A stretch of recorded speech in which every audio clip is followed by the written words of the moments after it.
Buenas. Entonces, si tomamos, en principio, retomamos repasando lo que vimos la clase pasada, habíamos visto un poco este gráfico, el de Gregorio.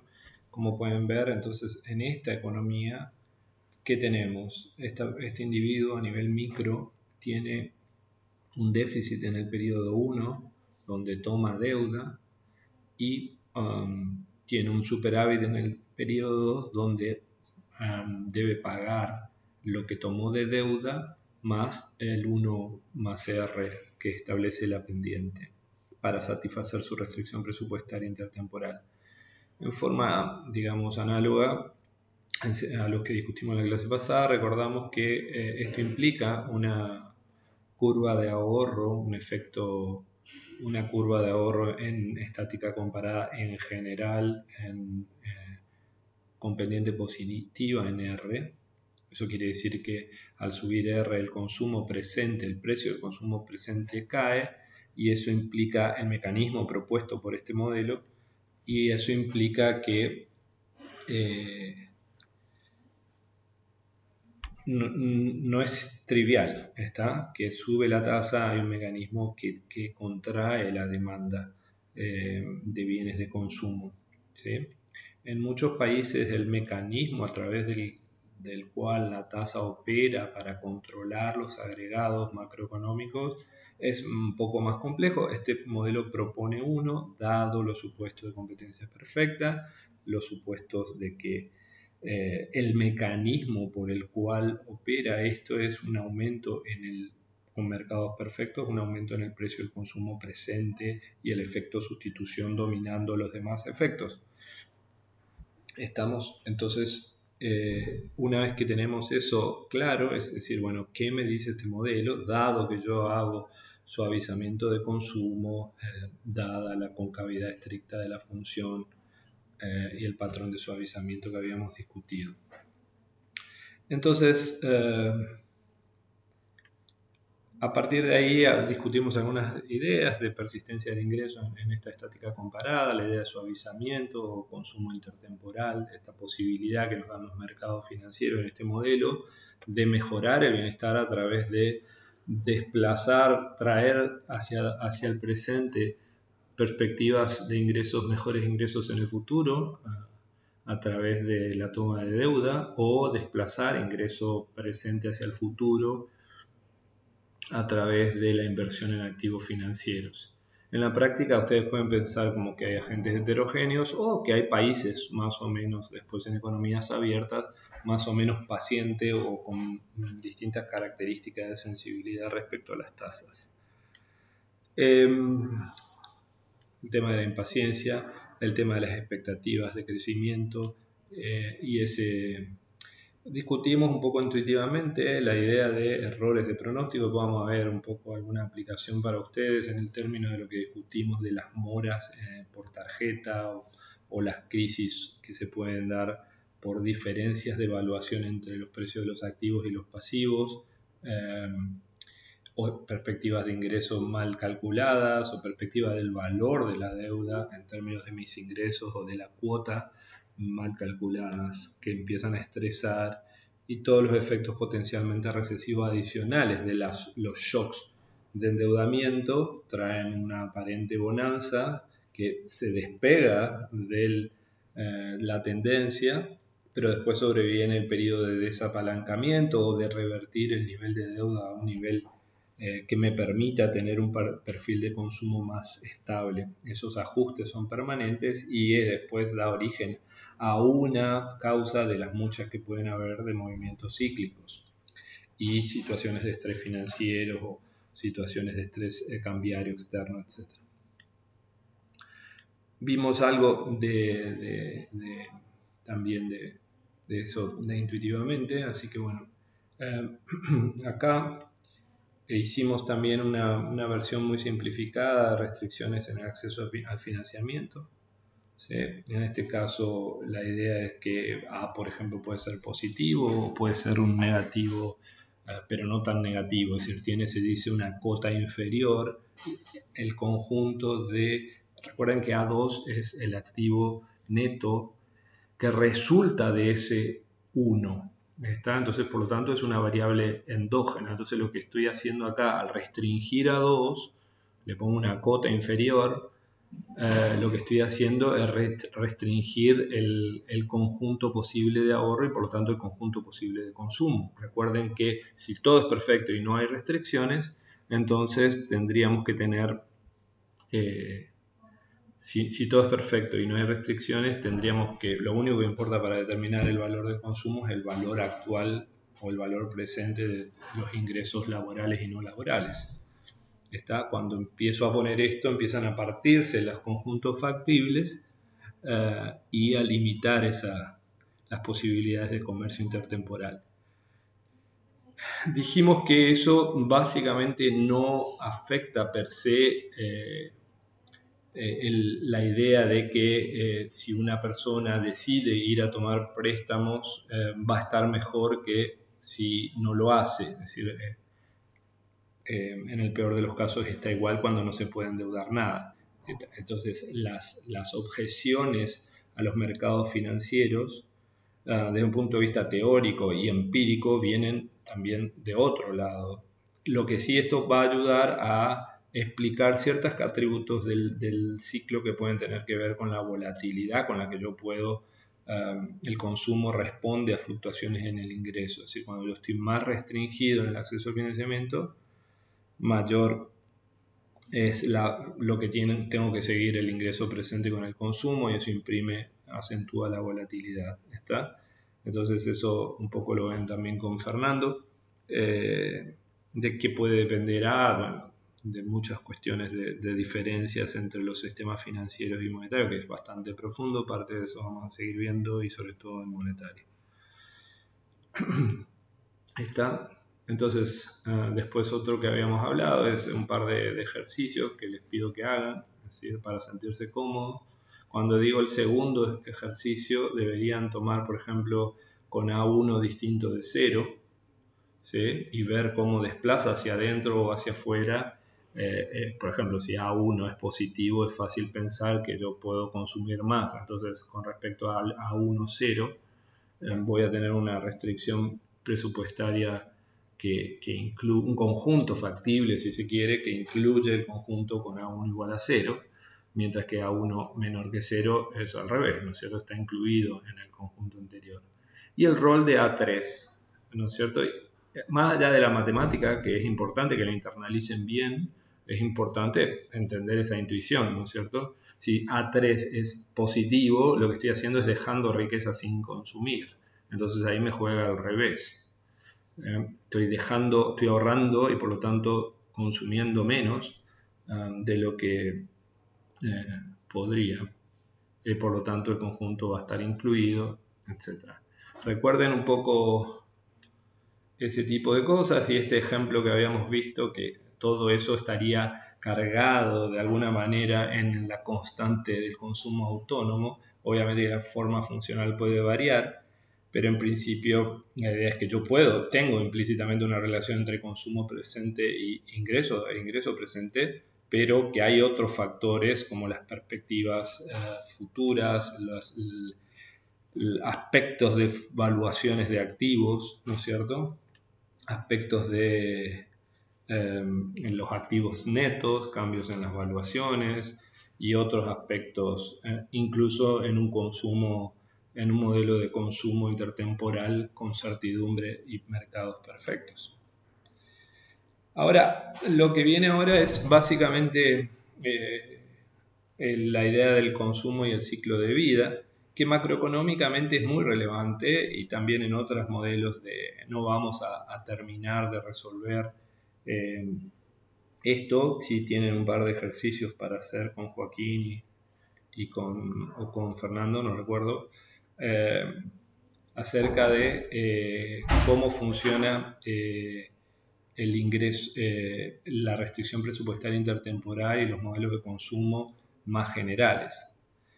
Si uno toma, por ejemplo, un modelo con horizonte primero finito, ¿no? Después trasladamos a infinito.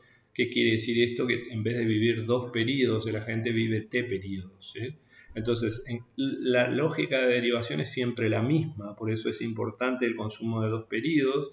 Y en esta estructura de modelos es importante decir que los modelos de 2 periodos tienen características de un modelo recursivo, quiere decir que si yo tomo A1 como la variable de estado, A1 la variable de estado en el periodo 1, yo puedo hablar de una T cualquiera como A1 y toda la dinámica esa va a ser siempre dependiente de mis perspectivas de ingreso hacia el futuro y de mi variable de estado al inicio. Eso se llama características recursivas, entonces yo estoy en T más 1, T más 2, etc. Siempre voy a tener la misma dinámica de la misma estructura de problema, ¿sí? Entonces yo le suelo agregar una introducción a la optimización, programación dinámica y métodos recursivos, muy intuitiva, de muy pocas páginas, al que le interesa, conveniente que lo vean, también sobre todo a los que después van a querer seguir estudiando economía. Entonces fíjense que partimos a nivel individual para derivar la restricción presupuestaria intertemporal más general, partimos de mi restricción simple. Recuerden que es de mis ingresos, y fíjense que resalto ingresos, es decir, el ingreso laboral y el ingreso no laboral, que son flujos. R por un stock, la tasa por un stock genera un flujo, recuerden. Es decir, es el interés, el componente de intereses o de dividendos o lo que sea que generan mis activos en un periodo de tiempo determinado. Estamos suponiendo que R es constante. Y a partir de ahí tengo, entonces, que lo puedo aplicar a esos ingresos a consumir o ahorrar, teniendo en cuenta que tanto A puede ser mayor o menor que cero, es decir, si estoy endeudado, los intereses son los que tengo que pagar, entonces me resta de mi ingreso laboral.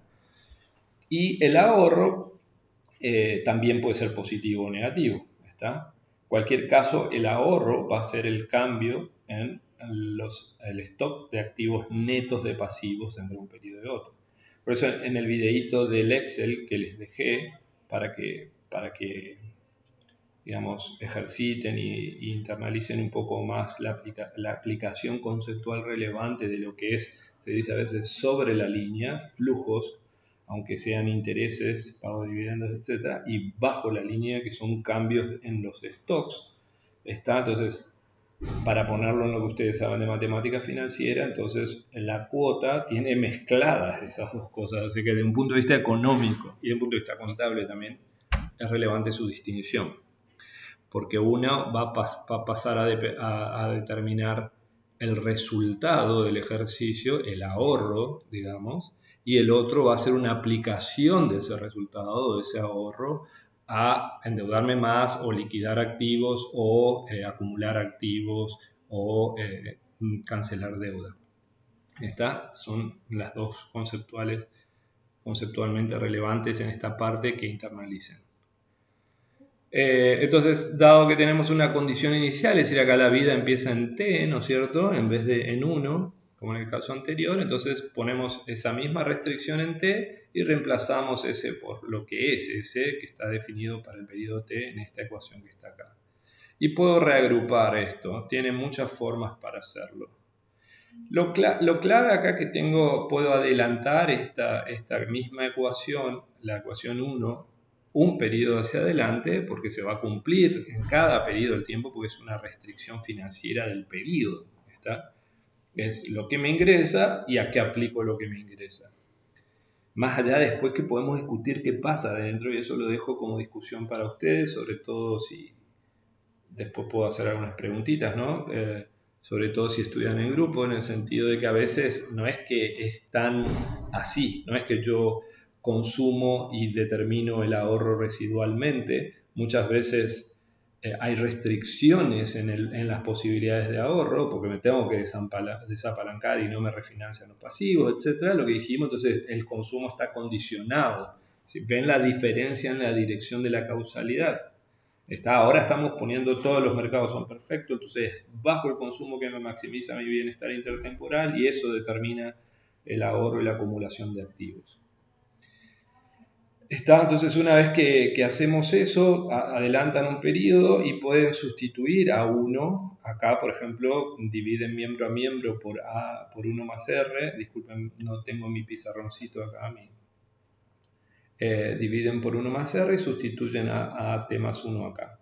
Si realizan eso recursivamente, van a llegar a esta ecuación que está acá, ¿sí? Donde tenemos conceptualmente lo mismo que antes. Tenemos el valor actual del consumo, ¿sí? El valor actual de los ingresos. Es decir, si yo pusiera este consumo de este lado, tendría mi resultado, bueno, una especie de resultado sin intereses, ¿sí? El ingresos menos consumo, ¿sí? Sí, tendría todo incluido. Lo que pasa es que me están faltando, ¿qué pasa con porque me liberé de los AT más 1, AT más 2 a través del proceso de sustitución. Está, pero lo que tengo es el proceso, el valor actual del consumo. Para respetar la restricción presupuestaria intertemporal tiene que ser igual o menor igual, estrictamente hablando, a la riqueza inicial y el valor actual de mis ingresos laborales, que se llama, como es un valor actual, ya es un stock, porque está evaluado hoy, entonces es la riqueza laboral. También nos queda lo que fui sustituyendo, siempre me quedaba una al cierre. Por favor, repliquen esto, es la mejor manera de entenderlo. Entonces tenemos la condición terminal. Fíjense que la sumatoria es hasta t, ¿sí? Y esta es la condición sola terminal, no necesita sumatoria. Por favor, entiéndanlo bien a esto. La W representa a la riqueza, el valor de la riqueza total en el periodo T. Debería tener un subíndice T acá. Está, una vez que tenemos eso, podemos tomar el límite a ambos lados de la igualdad. Esto técnicamente no es tan simple, está, pero no quiero, después de hacer un videito con algunos tecnicismos y cosas así. Básicamente lo otro que hemos tomado es la condición de transversalidad sobre la condición terminal, es decir, hemos igualado a cero esto con la idea esta que dijimos, ¿no? Una lo puedo derivar y otra el consumo, el mercado no me va a dejar, es decir, bajo ciertos supuestos de conducta que me interese consumir más, es decir, una utilidad marginal positiva del consumo, eso no puede ser positivo. Y de la contrapartida de los mercados perfectos y que el resto de la contraparte en realidad son otros agentes económicos que también quieren consumir, entonces no me van a dejar en equilibrio morirme con deuda. ¿Está? Esa sería como la intuición de por qué está esa llamada condición de transversalidad. Lo interesante de pensar eso es, piensen que lo que estamos diciendo para que eso colapse a cero, esto que está acá, es que la tasa a la que está creciendo esto en el numerador no puede ser mayor a R. ¿Está? Entonces acá hay un ejercicio que hago que AT crece a 1 más tita. Entonces si ustedes ponen eso acá, reemplazan, sacan AT, está fuera del límite y le va a quedar 1 más tita a la T menos T sobre 1 más R a las T menos T. Entonces, básicamente, si tita es mayor que R, sea positivo o negativo a T inicial, ¿no es cierto? Sea la deuda, si es negativo, la deuda está creciendo más rápido de lo que crece el factor de descuento 1 sobre 1 más R, y por lo tanto eso es positivo, ¿sí? Es distinto de cero, quiero decir. ¿Está? En términos matemáticos. Entonces, una vez que tenemos esto que está acá, podemos decir, bueno, ¿cuál es como yo suponiendo incluso la relación que de beta por 1 más R igual a 1, sabemos en ese caso, por ejemplo, que vamos a derivar un patrón de consumo constante. CT es igual a CT más 1 igual a CT más 2, etcétera, etcétera. ¿A qué valor? A C barra.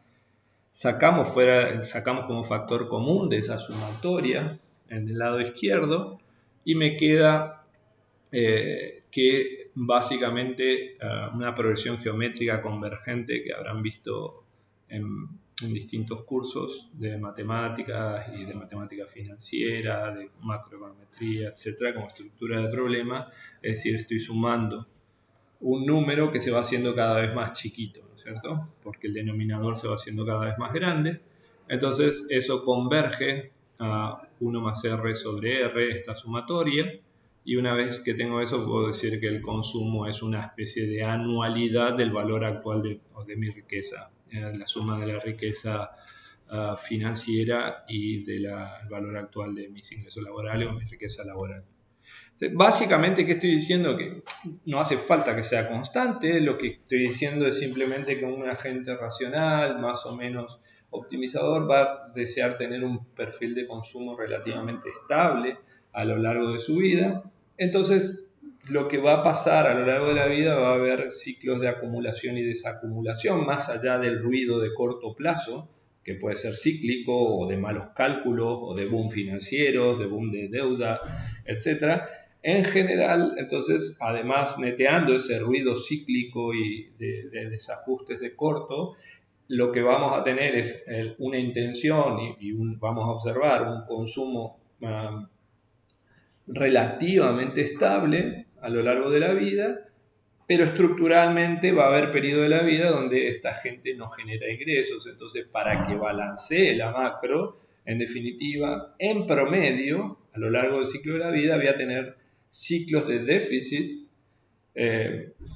a nivel de cada persona, compensados más o menos con ciclos de superávits. Y este es un modelo súper importante en macro y en otros aspectos de la macro porque hace referencia a que la composición demográfica y estos propios ciclos no van a pegar, entre comillas, a todos por igual a lo largo en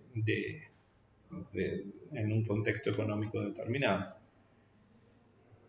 Una forma de ver esto no hace referencia todavía a cómo se resuelve, pero si vos tenés decisores con previsión perfecta, mercado perfecto, etc., lo que va a pasar es que si vos le das como en el periodo anterior, como en el ejemplo original, este problema, el tipo lo que va a decir es voy a tener un consumo estable y por lo tanto voy a ahorrar en el periodo de caída relativa de ingresos o de falta de ingresos, o de excesos, perdón, disculpen, excesos de ingresos, voy a ahorrar para cubrir la caída de ingresos en fase negativa que sé dónde van a ocurrir perfectamente.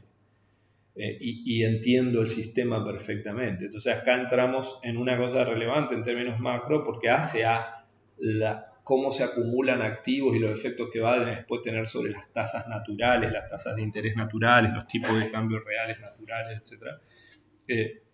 Que es cómo se resuelve esta necesidad demográfica de trasladar ingresos en el tiempo en términos de activos, valores de esos activos, retornos sobre esos activos y comportamiento individual, a ver si es consistente y si los precios realmente y las perspectivas realmente le transmiten la información adecuada sobre lo que hay que decidir. Es decir, potencialmente lo tomamos como algo que se da, pero en realidad es una referencia para decir, ojo, que mirá que se tiene que dar de alguna manera, no textualmente, no taxativamente, pero es importante distinguirlo. Entonces, una vez que tenemos ese problema claro a nivel individual, que es que hay una estructura de decisión por cohorte etario, digamos, donde el joven tiene cierta actitud hacia el gasto, hacia el ingreso, hacia el ahorro, a la acumulación, en promedio, ¿sí? Más allá de las idiosincrasias o actitudes individuales, que cuando está en la mediana edad, que cuando pasa a ser pasivo o adulto mayor. Y así podríamos dividir esto, por ejemplo, la vida en periodos de 5 años, entonces podemos definir cohortes por cada 5 años o cada año, etcétera, etcétera. Entonces, estamos, básicamente es introducir esta idea de lo que en macro, que no está en este libro, pero es un modelo muy utilizado en economía en general, que se llama modelos de generaciones superpuestas. Está donde tenemos, por ejemplo, en este modelo típico tenemos 2 cohortes en el más básico o 3 en la extensión, depende qué es lo que quiero explotar.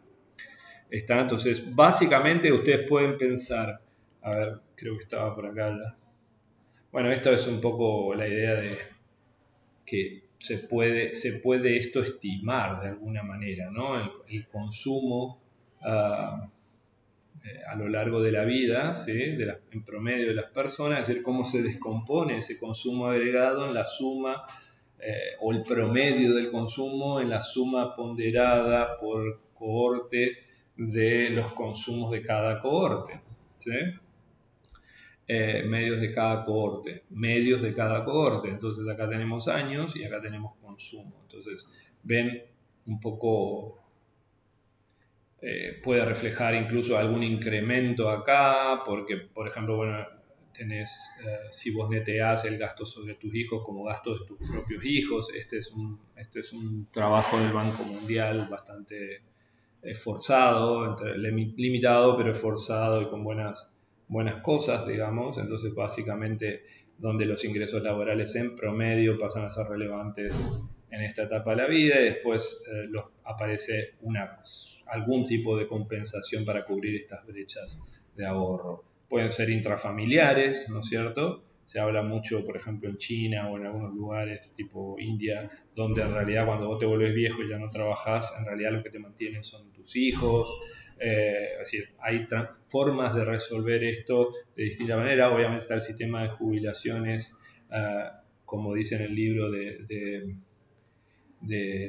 Pay As You Go o de reparto, mientras que también está el sistema donde yo ahorro en el periodo, acá me cubren mis viejos y después ahorro para cuando sea viejo. Y sistemas híbridos, ¿no? En la práctica.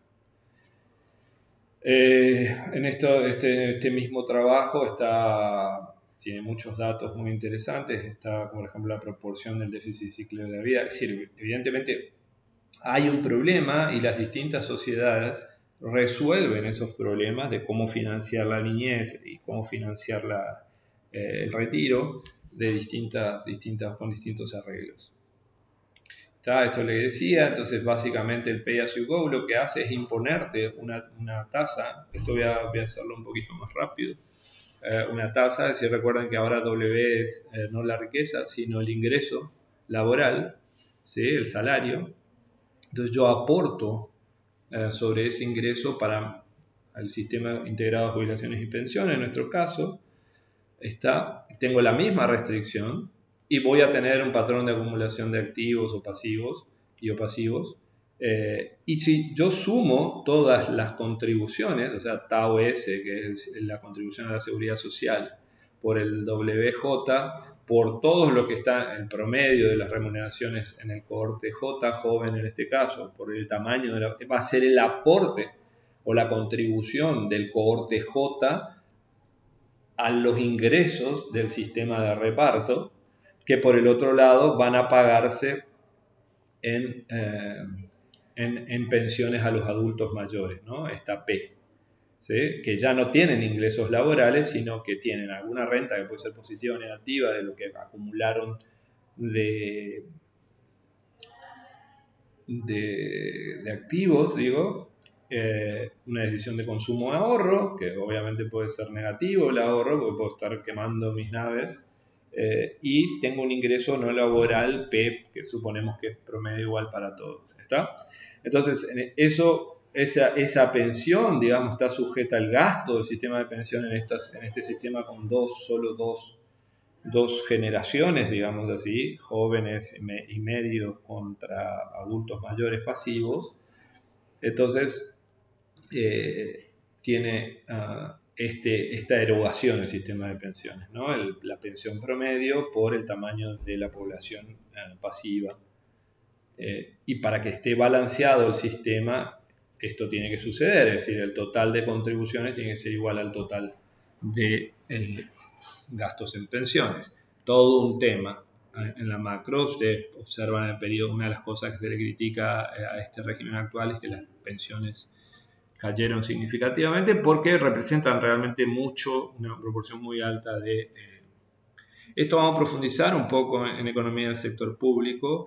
Fíjense que estas cosas tienen ciertos parámetros. Por ejemplo, si yo digo, bueno, para que se respete esto, tengo un indicador, es el ratio de dependencia, que es básicamente al revés, perdón. El ratio de dependencia debería ser el tamaño de la población pasiva sobre el tamaño de la población activa, es decir, cuántos dependen. Entonces ustedes pueden pensar que cuanto mayor es el envejecimiento poblacional, la gente, si no se modifica la edad jubilatoria, que puede hacer variar quién entra en pasiva y activa en el margen, entonces el ratio de dependencia va aumentando a medida que aumentan las expectativas de vida, baja la tasa de mortalidad, etc. Otra es claramente la productividad media a través del salario o aspectos distributivos, ¿no es cierto? Las tasas de contribución y la pensión media. Un poco, si ustedes ven, ahora, si bien cayó un poco el salario real, entonces este componente cae, que también impacta a los seguros de salud, ¿no es cierto? Porque los aportes son proporcionales a W, no en todos los casos, ¿sí? Entonces, esto se mantuvo constante, esto tiene su tendencia medio de largo plazo, varía poco en el corto plazo, entonces lo que se hicieron para ajustar es el componente del desequilibrio fiscal, aparte del componente del desequilibrio fiscal, fue a través de una caída en las pensiones reales, en términos reales. Entonces el coeficiente de reemplazo es cuánto me pagan en términos de lo que yo estaba ganando antes, ¿sí? Tiene sus sistemas de indicadores y sus sistemas para interpretar y analizar y corregir y administrar este tipo de sistemas. Entonces el sistema es de reparto, se llama también, bueno, no importa. Noten que si cuando la tasa de población va creciendo, ¿sí? Para los mismos parámetros, cuando crece la población, es como voy teniendo más ingresos por algo absolutamente exógeno, demográficamente puro, por eso, puramente demográfico. Por eso es interesante. Bajo un sistema de capitalización, por el otro lado, tenemos un esquema donde yo ahorro algo, ¿sí? Lo pongo como proporcional al ingreso, como para resaltar esta idea de que yo puedo estar regulado, ¿no? Puedo decir, bueno, vos ahorrás un porcentaje de tu ingreso, o puedo ahorrar voluntariamente. Es un tema súper interesante, muchas veces se utiliza en híbrido porque hay muchas fallas en términos a los voluntarios puros, o son regulados la tasa de contribuciones o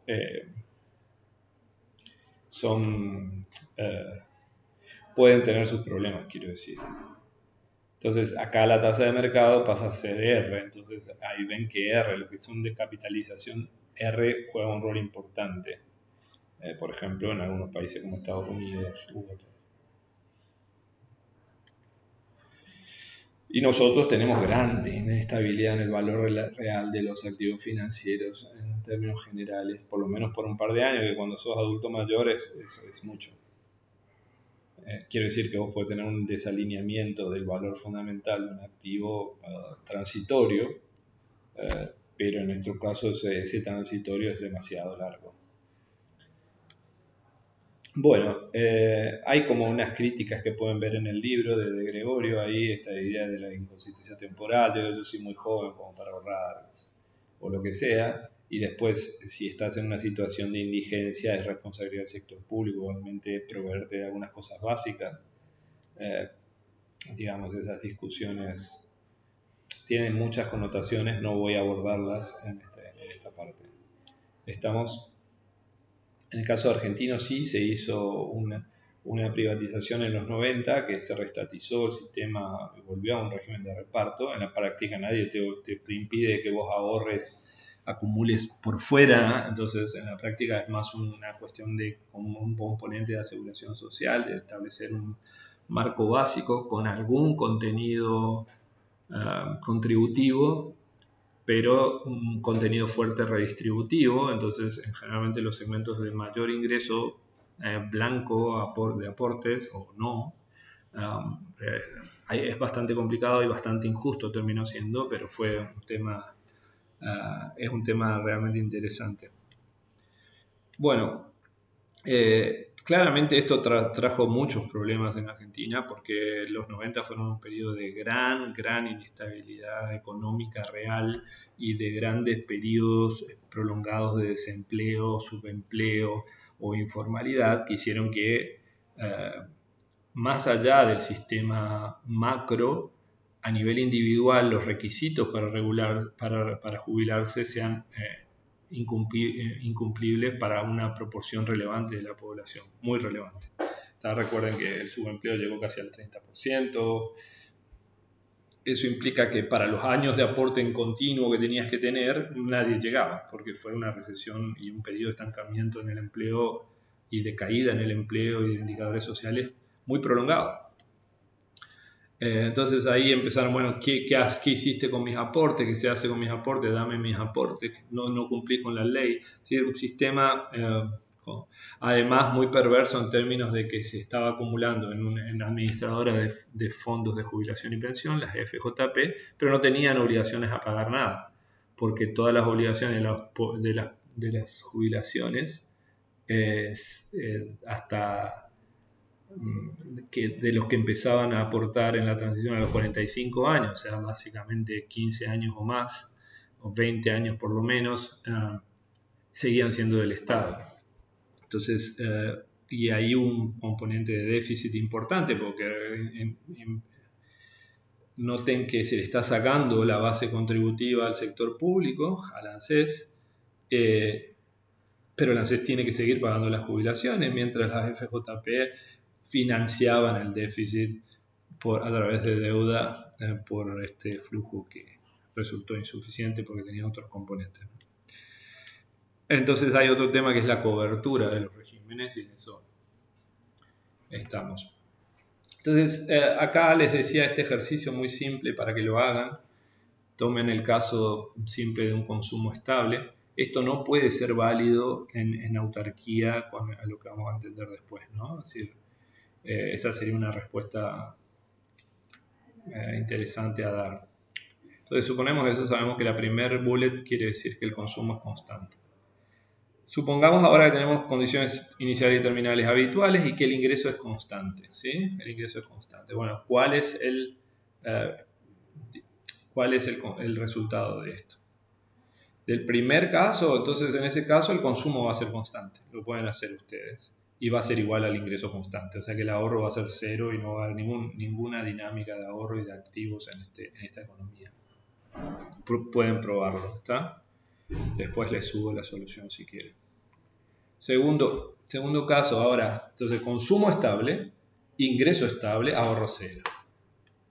Segundo caso, el mismo caso, nada más que el ingreso en 1, cuando sos joven, es 2i, ¿sí? Acá. Y el ingreso en 2 es 0. ¿Está? Como que sos viejo.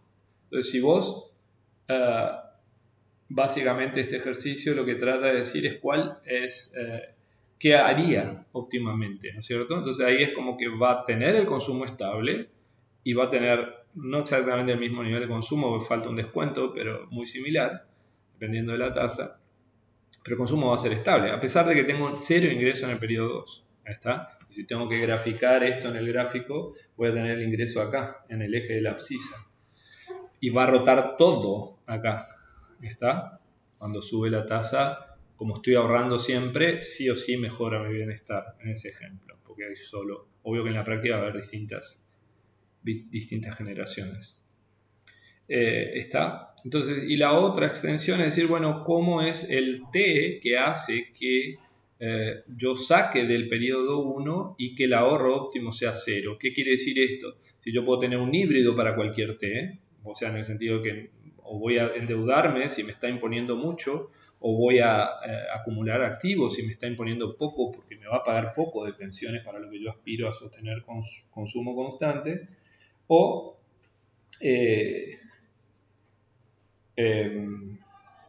pero hay un cierto nivel de T que hace que coincida exactamente con lo que me hubiese gustado ahorrar. Esa es esta segunda parte. Este es un buen ejercicio para internalizar y desarrollar y razonar este mecanismo. ¿Ya está?